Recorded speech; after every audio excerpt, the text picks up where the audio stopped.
Alright, so I'm starting with an egg. To that I'm going to add a couple splashes of oil. We really don't need much extra fat in this because peanut butter has a lot of fat in it. Whisk.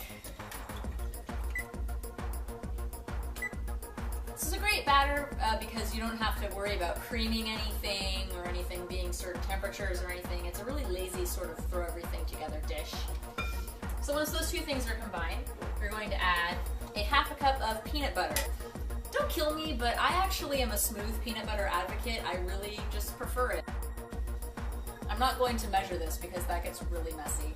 I'm just going to eyeball.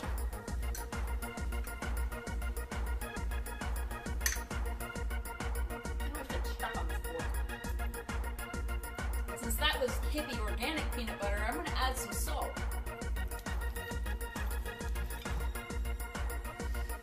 Once that's smooth, add in a half to a whole teaspoon of vanilla extract and a half a cup of sugar.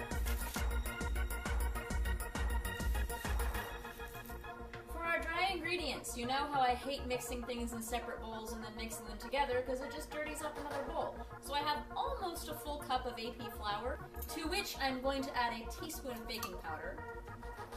And I'm just going to stir it around in the measuring bowl.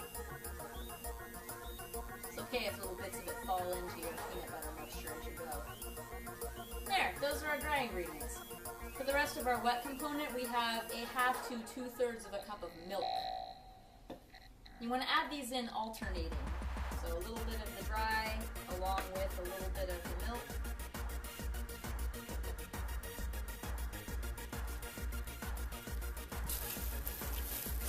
Traded in my whisk for a wooden spoon.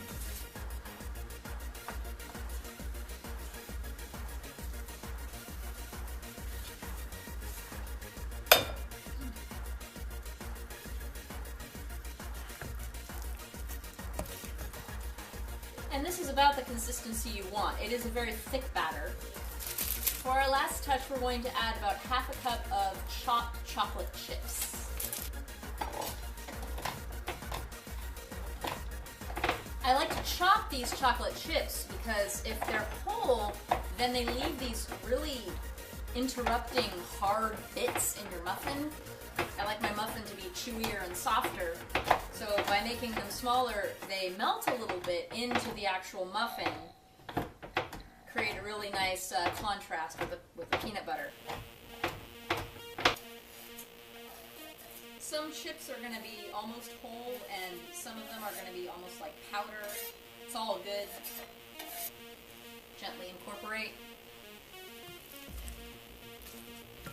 It should look like a thin chocolate chip cookie dough. I always like my muffins to have papers around them. I find they come out of the muffin tin much cleaner this way, and they stay fresher longer. This part I take a big spoon, and I start by putting an even dollop into each muffin.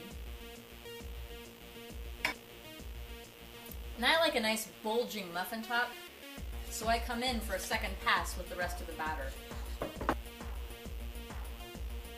And into a 350-degree oven for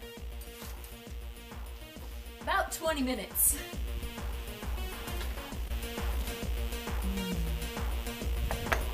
And behold their pseudo-healthy goodness.